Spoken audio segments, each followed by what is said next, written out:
சிறுகணிக்க ஆசை சரியில்லை. அடுத்த வர எபிசோட்ல வந்த அவார்டு வேண்டான்னு சொல்லிட்டாரு நம்ம முத்து. அதுக்கடுத்து தான் நேராக பார்த்தீங்கன்னா அந்த மனித நேயத்த ஆளுங்க நேராக நம்ம அருணோட வீட்டுக்கு போகிறாங்க.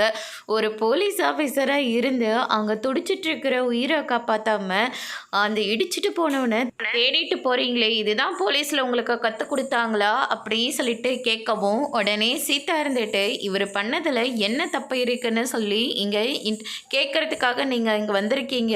அங்கே அந்த வீட்டுக்கு போய் அவரை பற்றியெல்லாம் பேசிட்டு வந்தீங்க. என் புருஷன் அவரோட டியூட்டியை தான் பார்த்தாரு. அவர் பண்ணதில் எந்த ஒரு தப்பும் இருக்கிற மாதிரி எங்களுக்கு தோணலை. ஆனால் தேவையில்லாமல் நீங்கள் பேசினதுனால இவரை டிஸ்மிஸ் பண்ணி வச்சுருக்காங்க. எல்லாத்துக்கும் காரணம் நீங்கள் மட்டும்தான். இந்த சமுதாயம் கூட தான் நல்லது செய்கிறவங்களை இந்த உலகம் பாராட்டுறதில்ல. சின்னதாக யாராவது ஏதாவது பண்ணிட்டா போதும், நீங்கள் இப்படி பண்ணியிருக்கீங்க அப்படி பண்ணியிருக்கீங்கன்னு சொல்லி அவார்டை தூக்கிட்டு போய் நிற்பீங்க அப்படின்னு சொல்லிட்டு சீதா சொல்லிடுறாங்க. ஒரு போலீஸ் ஆஃபீஸராக இருந்து இவரோட கடமையை இவர் சரியாக தான் செஞ்சுருக்காங்க. ஆனால் நீங்கள் யாரும் அந்த கண்ணோட்டத்தில் நீங்கள் யாருமே பார்க்கவே இல்லை அப்படின்னு சொல்லிட்டு ஒரு நேர்மையான போலீஸ் ஆஃபீஸரை நீங்கள் இப்படியெல்லாம் பண்ணிகிட்ருக்கீங்க அப்படின்னு சொல்லிட்டு சீதா அருணுக்கு சப்போர்ட் பண்ணி பேசிகிட்டு இருக்காங்க.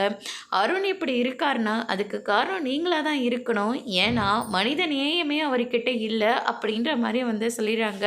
ஆனால் முத்து அப்படி கிடையாது. எல்லாத்தையுமே நல்லது மட்டும்தான் செய்கிறாங்க, நல்லது மட்டும்தான் நினைக்கிறாங்க.